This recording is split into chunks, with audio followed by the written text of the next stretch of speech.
हरे कृष्णा, राधे राधे।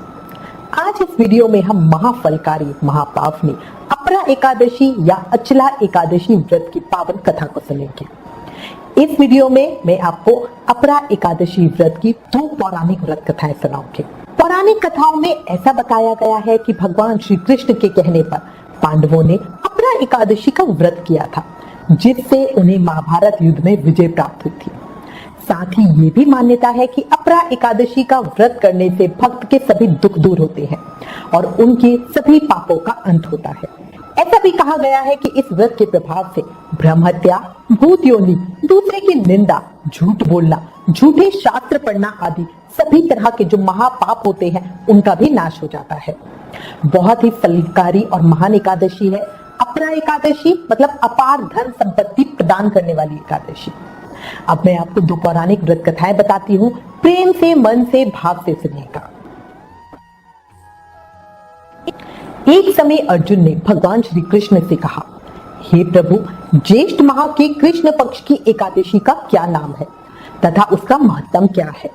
इसमें किस देवता का पूजन किया जाता है तथा इस व्रत को करने का क्या विधान है? कृपया कर ये सब मुझे विस्तार पूर्वक बताइए। अर्जुन की बात सुनकर भगवान श्री कृष्ण मुस्कुराते हुए बोले, हे अर्जुन, ज्येष्ठ माह के कृष्ण पक्ष की एकादशी का नाम अपरा है, क्योंकि ये अपार धन और पुण्यों को देने वाली तथा समस्त पापों का नाश करने वाली महाफलकारी एकादशी है। हे पार्थ, ये एकादशी अपरा तथा अचला 2 नामों से जानी जाती है। जो मनुष्य इसका व्रत करते हैं उनकी लोक में प्रसिद्धि होती है।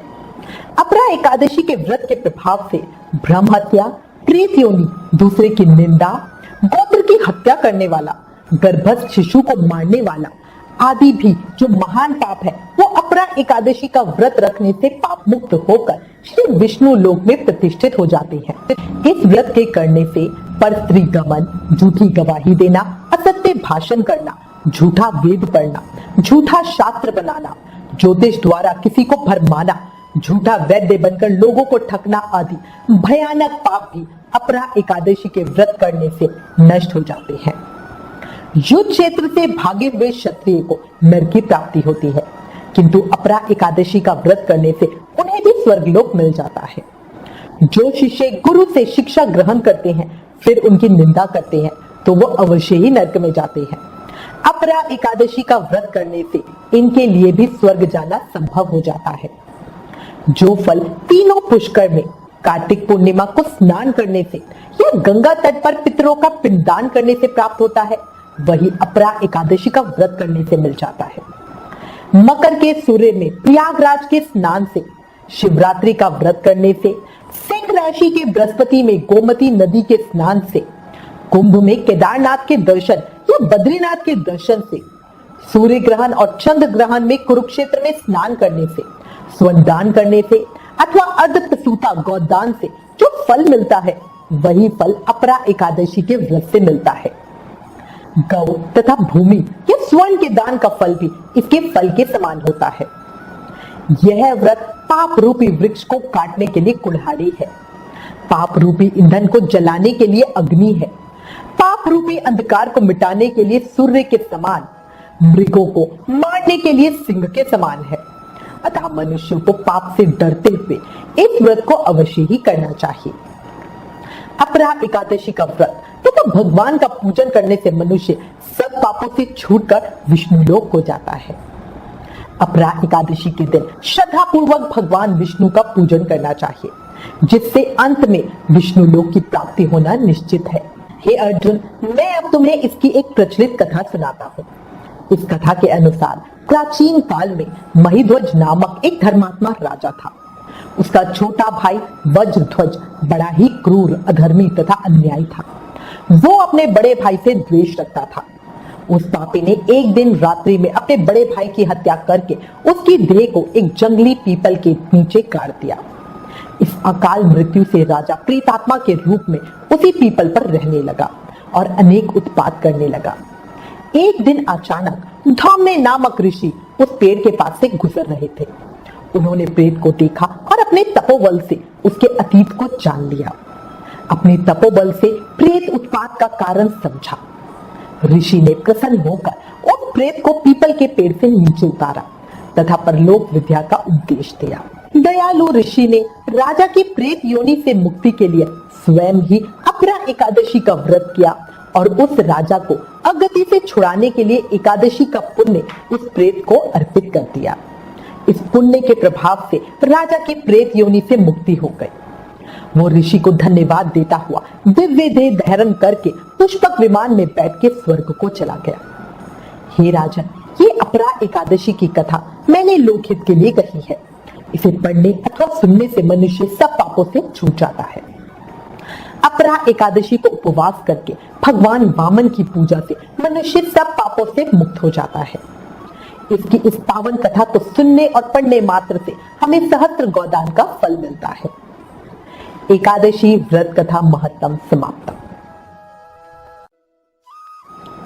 अब मैं आपको अपरा एकादशी की एक अन्य व्रत कथा बताती हूँ, जिसको सुनने से आपको अपरा एकादशी के महत्व और उसकी शक्ति का बोध होगा। बहुत समय पहले की बात है। किसी राज्य में एक राजा राज्य करता था। उसने अपने राज्य में एक बहुत ही मनमोहक बगीचा तैयार करवाया। इस बगीचे में इतने मनोहर, सुंदर और सुगंधित फूल लगते थे कि देवता भी आकर्षित हुए बिना रह नहीं पाते थे और वे धरती पर आकर उस बगीचे के फूल तोड़कर ले जाते थे। राजा का माली रोज राजा को बताता था कि कोई बगीचे से फूल तोड़ रहा है। राजा ने बगीचे में कड़ा पहरा लगवा दिया।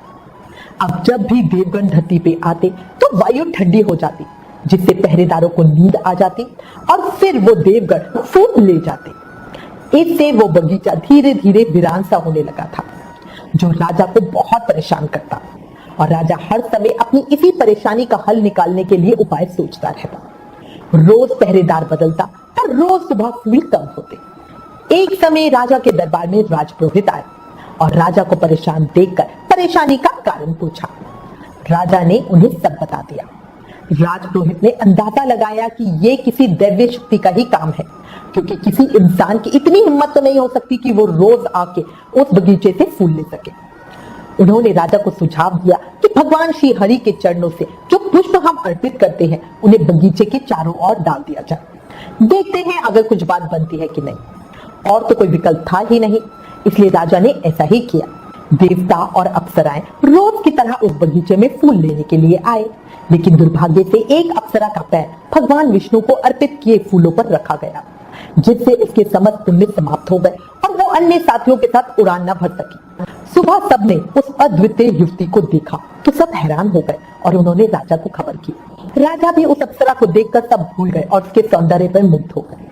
अप्सरा ने अपना अपराध कबूल करते हुए सारा वृतांत कह सुनाया और अपने किए पे पश्चाताप किया और राजा से माफी मांगी।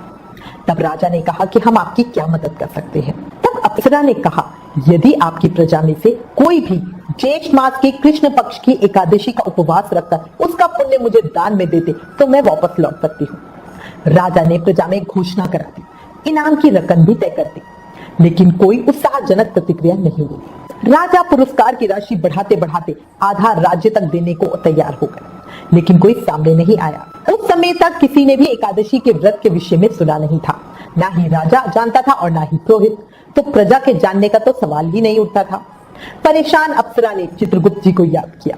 तब अपने बही खाते से देखकर चित्रगुप्त जी ने जानकारी दी कि इस नगर में एक सेठानी से अनजाने में ही ज्येष्ठ मास के कृष्ण पक्ष की अपरा एकादशी का व्रत हुआ है। यदि वो संकल्प लेके व्रत का पुण्य तुम्हें दान दे दे तो बात बन सकती है। अप्सरा ने राजा को ये बात बता दी। राजा ने ससम्मान से सेठानी को बुलाया। पुरोहित द्वारा संकल्प करवाकर सेठानी ने अपने व्रत का पुण्य उसे दान में दे दिया, जिससे अप्सरा राजा व प्रजा को धन्यवाद देकर स्वर्गलोक लौट गई।